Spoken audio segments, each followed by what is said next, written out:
My father mocked me for driving trucks. 28 out of 30 raised their hands to exile me.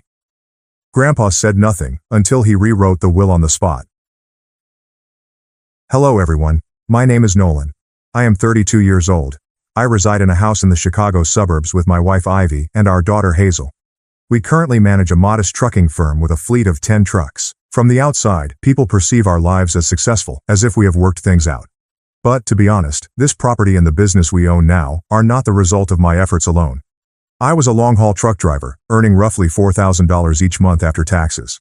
My wife Ivy worked as a sales assistant for a fashion brand, but her income was inconsistent and insufficient to support us. Life was rough.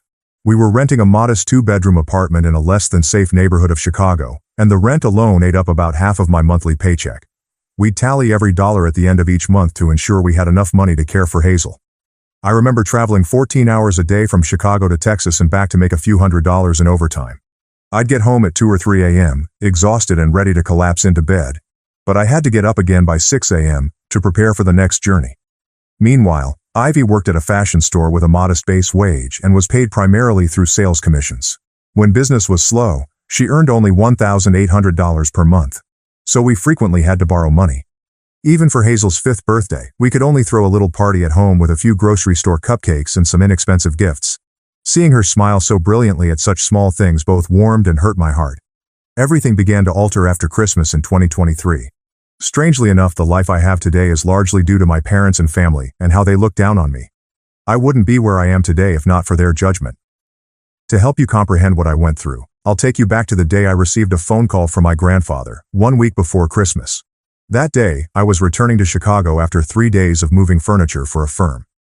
When I saw Grandpa on my screen, I quickly responded via Bluetooth. His soothing voice filled the interior of my truck, and for a little moment, I felt less alone on that long length of roadway. After asking how I was doing and how work had been, he remarked in that kind tone, "Nolan, next Sunday is Christmas. Bring Ivy and Hazel over for dinner, 7 o'clock. I miss Hazel so much." Hearing his caring voice brought me solace after all those grueling days on the road.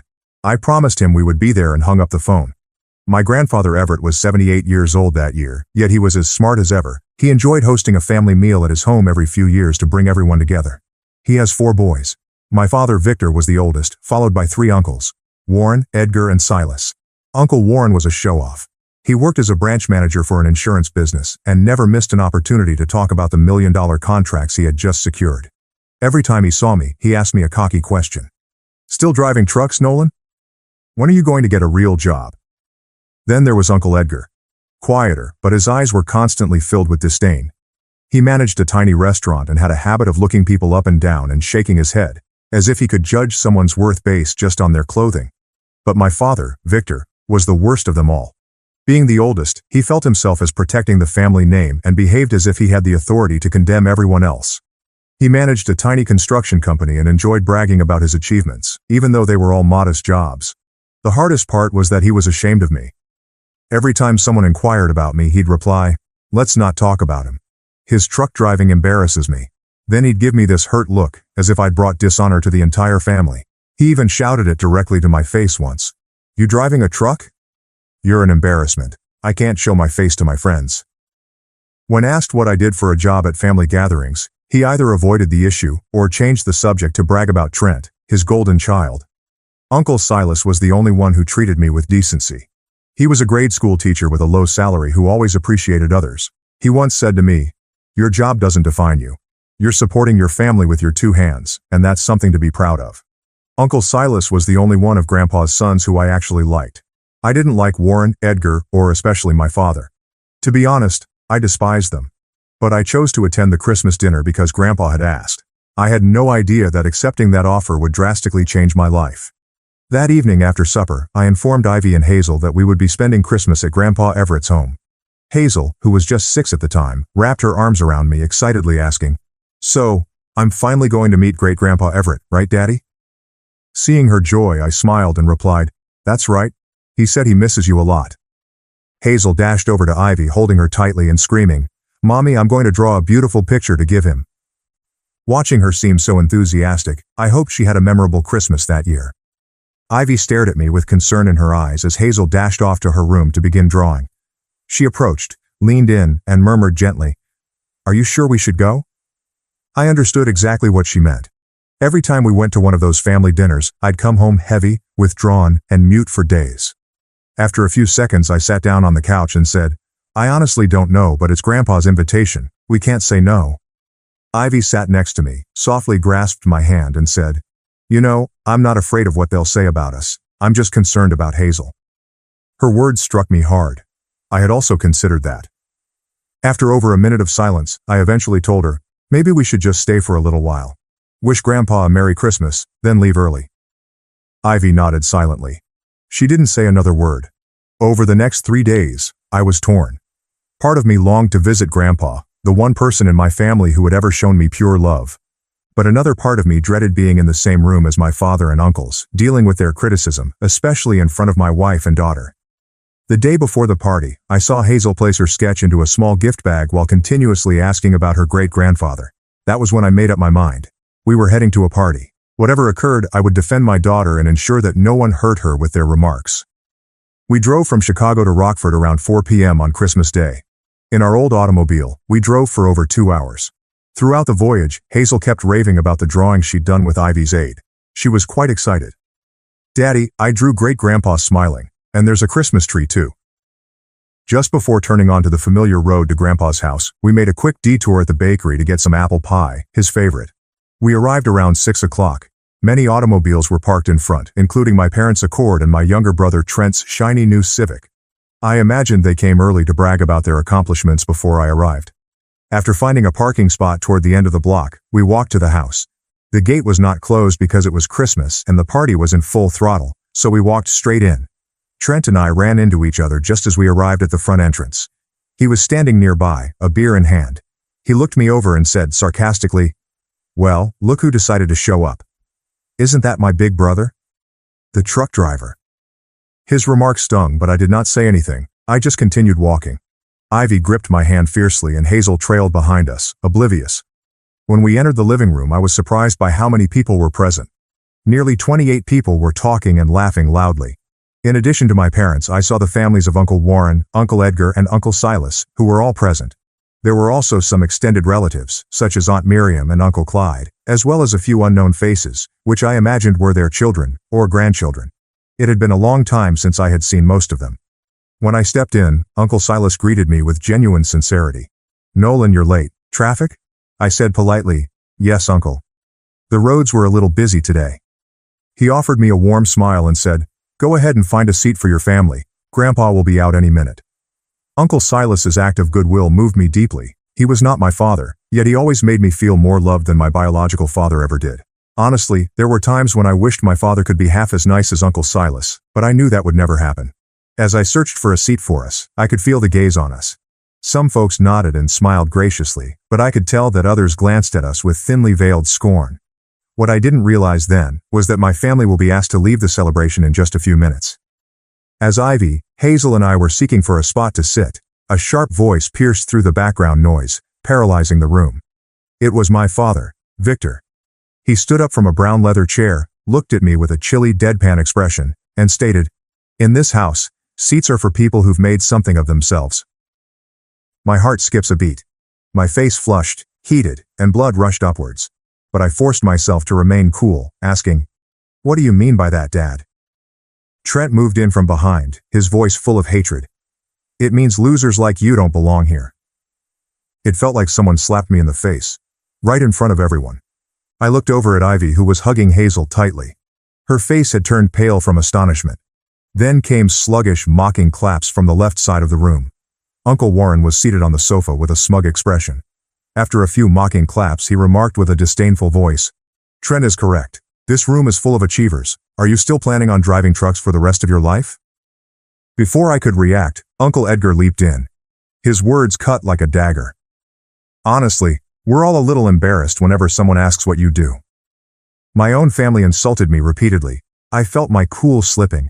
It felt like being in the center of a hostile circle, surrounded by people who considered me as nothing more than an ugly. I looked down and noticed Hazel trembling and grasping Ivy's leg. Her large, innocent eyes were perplexed. She could not understand why everyone was so rude to her father. Just as I was going to speak up and defend myself, Uncle Silas stood up from his seat in the corner of the room. He looked around at everyone, his eyes keen and hard, and stated loudly and clearly, "That's enough. It's Christmas. For God's sake."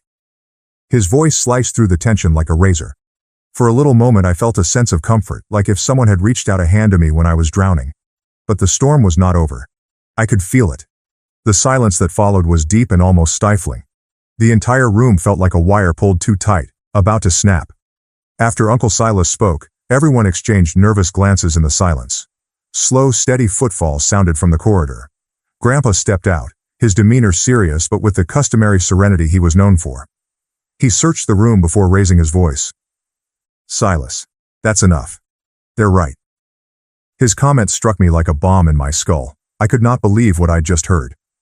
Grandpa, the only person I still trusted in this family, agreed with them, siding with the people who had recently insulted me. Several seconds elapsed. He then turned to face me, his eyes filled with what appeared to be sympathy. There was also something else in there, something I couldn't fully understand. He returned his gaze to the rest of the room and stated, "We'll take a vote. If you want Nolan out of this party, raise your hand." The room plunged into a dreadful quiet. Some folks looked about, puzzled or unsure. Others looked nearly ecstatic about the suggestion. Uncle Silas stepped up, his face flushed with fury, and asked, "Are you serious, Dad?" Grandpa stared him straight in the eyes and stated, "I'm not joking." That moment seemed like the world was crashing around me. The air in the room became heavy and everyone appeared to hold their breath, waiting for the unfathomable vote to begin. A few seconds went by. My father, Victor, raised a hard hand. He locked eyes with me as he did, his countenance icy and unwavering, as if he had just won a long-awaited battle. Trent was next. He lifted his hand with a malicious sneer. He appeared to be enjoying himself, as if he had been looking forward to this moment for years. Then followed Uncle Edgar and Uncle Warren, who raised their hands virtually simultaneously.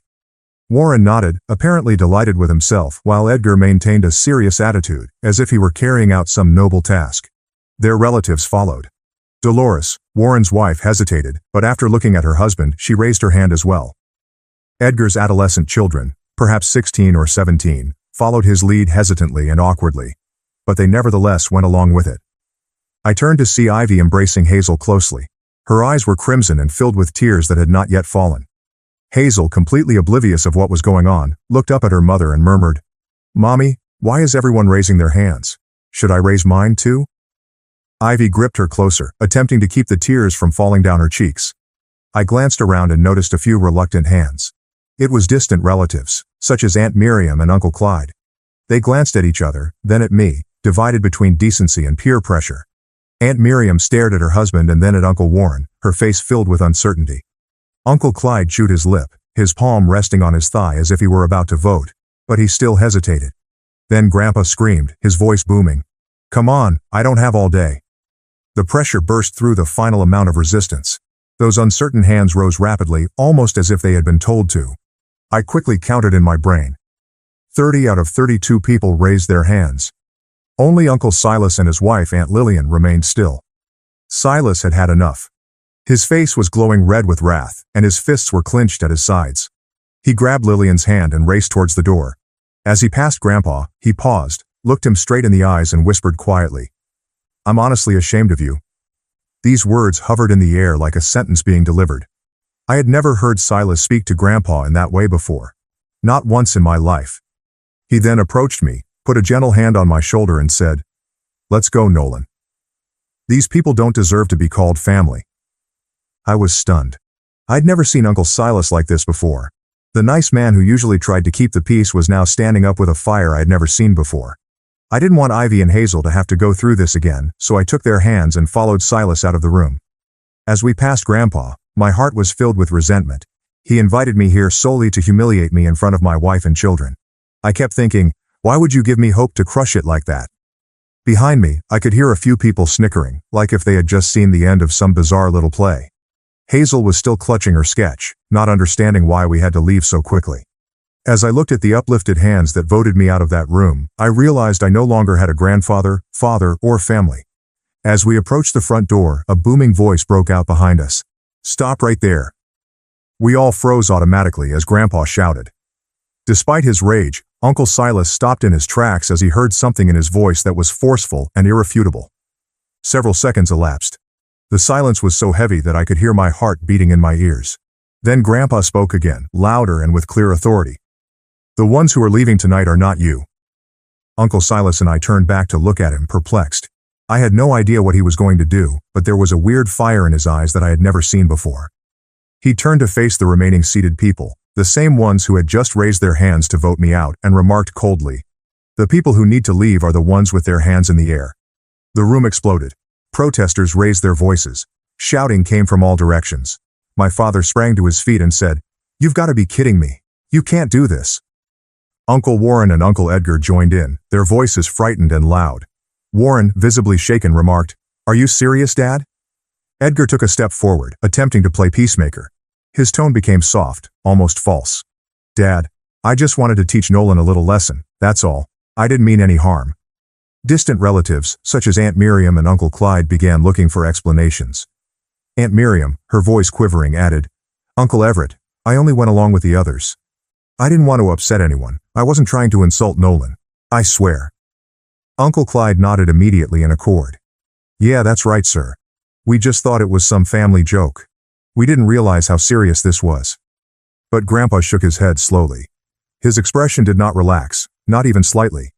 He glanced directly at my father, then at Warren and Edgar, his eyes filled with profound disappointment. "Since you were kids, I taught you that family is about love and loyalty, and now you are mocking Nolan because he's a truck driver."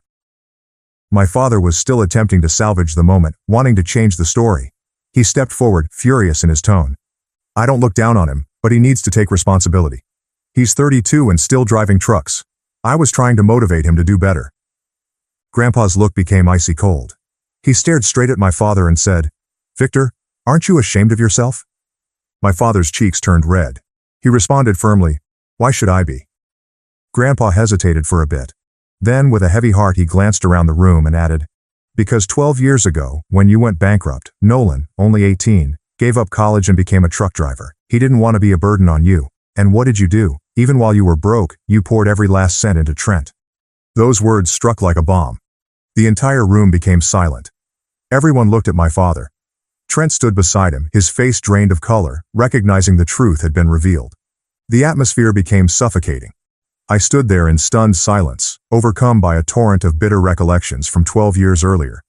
Ivy clasped my hand strongly. Hazel still had no idea what was going on, clutching the drawing she had drawn for her great-grandfather. Grandpa's comments transported me back to when I was 18, the year everything changed. That was the year our family declared bankruptcy when my father's construction company fell into major financial difficulties. He owed about $300,000, which seemed like a lot to us at the time. I made the difficult decision because I wanted to help my parents.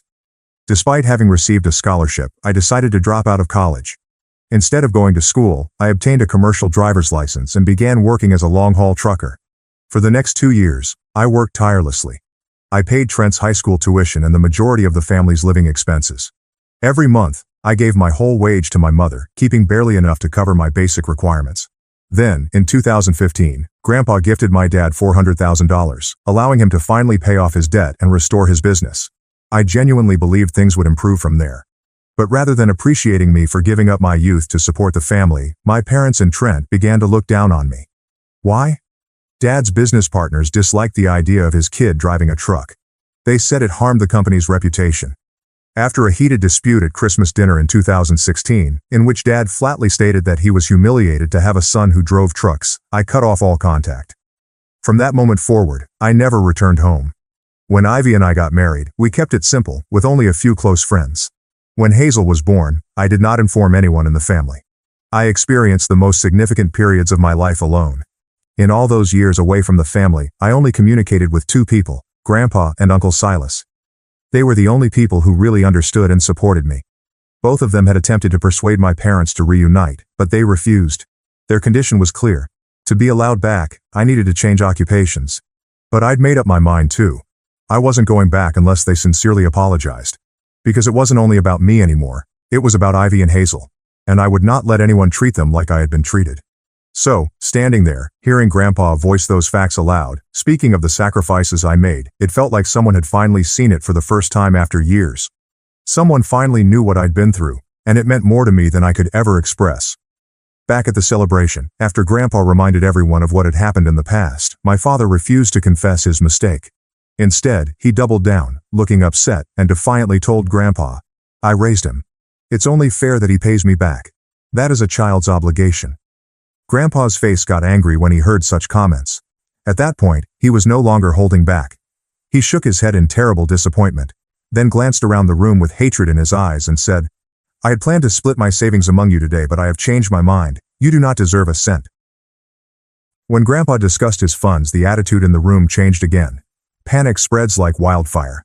Voices rose at once, yelling, protests, and bewilderment. My father rose to his feet saying, "What are you talking about? That is our inheritance." Trent moved forward, his voice trembling. "Grandpa, you cannot do this. This is not fair." Grandpa lifted his hand sharply, gesturing for silence. "Enough," he said, his voice low and steady. Then with calm authority, he announced, "The $4 million will be divided between Silas and Nolan." Uncle Warren exploded before he could finish his sentence. "What? $4 million?" Grandpa nodded and spoke evenly. "Yes. I sold half of the farm 2 months ago. I would have divided the money equally between my 4 sons and 6 grandchildren. That would have cost $400,000 each. But, after what I witnessed today, none of you deserve it." That's when the true panic struck. My father sank to his knees in front of Grandpa and clutched his hands fiercely. "Dad, I apologize. I was mistaken. Please give me one more chance." Uncles Edgar and Warren stepped in, presenting their causes. "Dad, we were only encouraging Nolan to do better. We did not intend to disrespect him." Trent, now sobbing, ran up to me and grabbed my arm. "I'm so sorry, Nolan. I was mistaken. Please forgive me." Unfortunately, it was too late. Grandpa glanced at them with a stone-cold, undisturbed, and absolute expression. Nothing could make him change his mind. I stood there startled, as if I were living a $1 million dream, a number I had never dared to consider. Grandpa raised his voice authoritatively as they continued to refuse to go. "Get the heck out of my home. Now." My father yelled out in wrath, "You can't do this. We will take you to court." Uncle Warren joined in, his tone stern and intimidating. "You are elderly, Dad. We can prove that you are not mentally able to manage your assets." Trent yelled out in frustration, "I will not let this happen."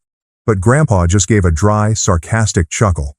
The kind of chuckle that knocked them down cold. Then, in a calm and almost pleased tone, he stated, "You are fools. Did you forget I still had half the farm? I'll transfer the deed to Silas and Nolan in 2 days." His comments struck them like a bucket of frigid water. They quickly understood they had not simply lost $4 million. The remaining half of the land was easily worth another $3 million, and now that would also be out of reach. They fell silent, knowing they'd run out of options. They fled one by one, furious, dejected, and bitter. Just before walking out the door, my father turned around, looked me dead in the eye with disdain, and said coldly, "Are you happy now, Nolan? You have broken this family apart." I did not respond. I simply drew Ivy and Hazel in close and held them firmly. Following their departure, the house fell into a peculiar, serene silence. Only 6 people remained in our family. Uncle Silas and Grandpa surveyed the untouched food still scattered across the dinner table. Grandpa turned to us and said, "Let's save only enough for the 6 of us. The others helped me box it up. We will take it to the destitute." This was not leftover food. It had just been delivered by a high-end restaurant earlier that afternoon. Nobody had touched it.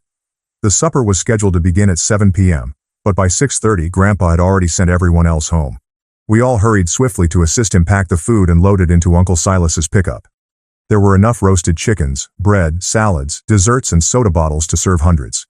Hazel eagerly joined in as we packed, looking up at me with curiosity. "Daddy, who are we giving the food to?" I said, gently brushing her hair back and smiling. "To people who need it, sweetie. Hungry people don't have a home to return to." The 6 of us then got into 2 cars and proceeded to Rockford's downtown district, where we knew there were many homeless individuals. It was a location I recalled from years ago, filled with people simply struggling to survive. When we arrived, Hazel glanced about with big eyes at the men and ladies sitting on the sidewalks in worn-out clothes. She gripped my hand tightly and whimpered, "Daddy, why don't they have a house?" I knelt alongside her, looked into her eyes and spoke quietly. "There are lots of reasons, sweetheart, but what matters is that we can help them." Ivy and Aunt Lillian began serving the lunches, while Grandpa and Uncle Silas engaged in private chats with several of the attendees. Hazel was shy at first, but she quickly began to offer boxes of cookies with her tiny hands full of kindness. The smiles, warm thank yous, and most notably, the sight of calm thankfulness in one elderly man's eyes as he received his dinner told us everything we needed to know. We were doing the correct thing. After we finished the last meal, Hazel came up to me and placed her arms around my waist. She said, "Daddy, I'm thrilled." Everyone smiled so nicely when they got their food. And that's when it struck me. This was the most memorable Christmas my family had ever celebrated. Around 8 o'clock, we returned to Grandpa's house and sat down to eat together. There were just 6 of us at the table, but the warmth and excitement made it feel more full than ever. As everyone gathered, Hazel reached into her small purse and took out the drawing she had been keeping. She stepped over and presented it to Grandpa, smiling proudly. He picked it up to check it thoroughly before smiling warmly and said, "This is beautiful. I'll hang it on the living room wall so everyone can see it." Hazel clapped her hands enthusiastically in response to his compliment.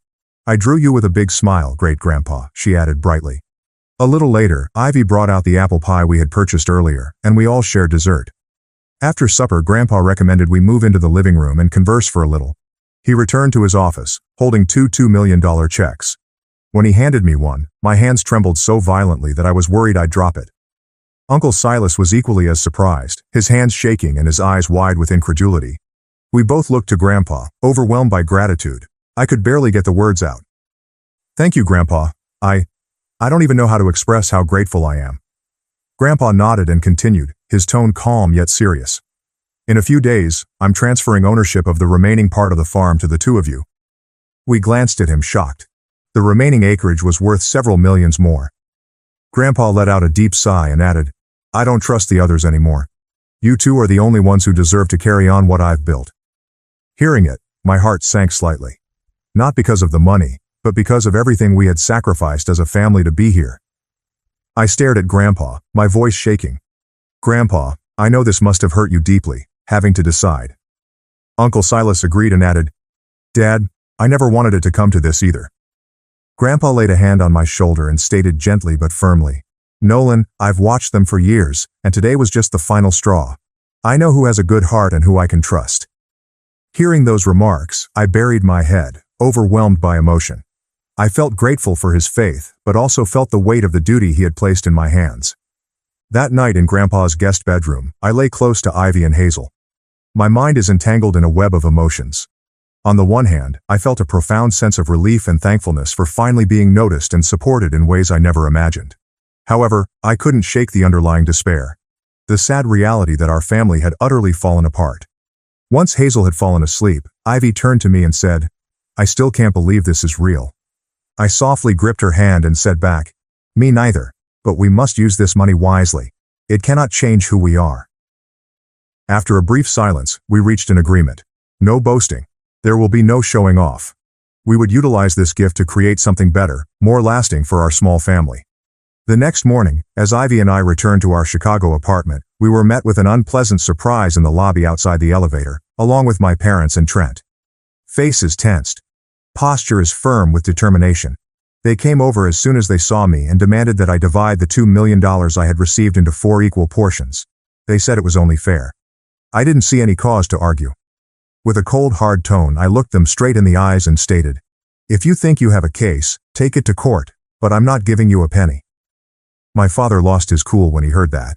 He started ranting, calling me ungrateful, greedy, and selfish. He hurled every possible abuse. His statements were cutting and malicious, intended to wound. But I was not going to stand there and accept it. Without another word, I turned around, grabbed Ivy and Hazel's hands, and headed right into the elevator. A building security guard intervened barely in time to prevent them from pursuing us. That same afternoon, Ivy and I reached a clear conclusion. We updated our telephone numbers. We only gave the new ones to Grandpa and Uncle Silas, the two individuals we still wanted in our lives. It was a difficult decision, but we knew it was the only way to save our peace. We couldn't let selfish, nasty people continue to disrupt the life we were attempting to create. After receiving the money, I did not waste it right away. Instead, I determined that my first investment should be in myself. I utilized the first $10,000 to enroll in a Chicago Community College's business and asset management program. I spent 3 months learning the essentials of accounting, human resource management, marketing, and business planning. Most nights, after finishing my trucking shifts, I stayed up late studying, determined to get the abilities I knew I needed. When the course completed, I began taking the first steps toward fulfilling a long-held dream of creating my own trucking firm. The first order of business was to locate a warehouse and a small office space. I went to dozens of places before choosing a small warehouse on the outskirts of town that provided a reasonable rental fee. On the first day there were no banners or extravagant celebrations. Grandpa, Uncle Silas and their families joined me for a simple ribbon cutting in front of the warehouse. That was more than enough. When Grandpa smiled proudly beside me, I knew I was on the right track. This was not simply the start of a business. It demonstrated that I could stand on my own 2 feet and create something worthwhile with Grandpa's trust in me. The early challenges were real. Getting permits, securing truck insurance, and finding dependable drivers kept me awake at night. There were times when I almost gave up, such as when a key client dropped out because they thought my company was too tiny and inexperienced. However, each setback taught us a valuable lesson. When I lost a client, I realized I needed to improve my presentation skills. When a driver unexpectedly quit, I learned how to form a backup crew. Every obstacle became an opportunity for growth. Throughout this voyage, Grandpa and Uncle Silas served as my personal advisory board. With his years of business knowledge, Grandpa would frequently call to guide me through client discussions. Uncle Silas assisted me in reviewing contracts and provided advice on prudent financial management. Thanks to their encouragement and supervision, I gradually gained confidence and experience. And gradually, I started expanding the business. It's been a year and a half since that Christmas party, which changed my life forever. My company has developed beyond what I could have expected. We now have 10 long-haul trucks and a team of 20 dedicated personnel. With the consistent revenue from the business, we moved out of that tiny apartment and into a cozy 2-story home in Naperville, a suburb of Chicago. It includes a large backyard where Hazel can run free, a quiet office for me to work in, and a roomy living room with a fireplace, which is our favorite location to hang out on weekends. Hazel is 7 and in 2nd grade. She's excelling in school, and I couldn't be happier. Ivy has left her sales career to focus on our family and assist me with the company's accounting. My friendship with Grandpa and Uncle Silas has gotten much stronger. Every weekend we drive to Rockford to see Grandpa. He's 80 now, as sharp as ever and always ready with sound business advice. He proudly displays the drawing Hazel gave him on his wall, as if it were a masterpiece. Meanwhile, Uncle Silas has taken on the role of unofficial financial advisor. He assists me in reviewing significant contracts and developing plans for future expansion. I had not seen or heard from my parents since that day. I assumed I never would. But I was mistaken. They unexpectedly showed up at my front door yesterday. Pale, worn out, and desperate. I'm not sure how they acquired my address. This time there were no insults or shouting, only pleading. They asked for $400,000 to save their home. My father had made another poor financial decision by participating in a questionable real estate transaction. He had mortgaged the house and was now unable to pay it back. I wasn't moved by their lovely remarks and sobbing apologies. Instead, I offered them a simple condition. I responded, "If you can tell me my birthday, I'll help." 5 minutes of agonizing quiet ensued. They glanced at each other and attempted to recollect, but were unable to. My father stated he assumed it was in October. Trent guessed the 15th. Nobody noticed that my birthday is December 23rd. They lived with me for 18 years, and none of them knew. I saw the disappointment on their faces. I said nothing more. I closed the door calmly. There is no anger. Just indifferent. Later I told Grandpa the entire thing on the phone. His pleasant voice came through. "Good job, Nolan. I am proud of you." And so what are your thoughts on this story? Was it right or wrong for me to turn them away? I would love to hear your thoughts. If this tale resonated with you, please subscribe and join me on the next leg of this adventure. Thank you for being here.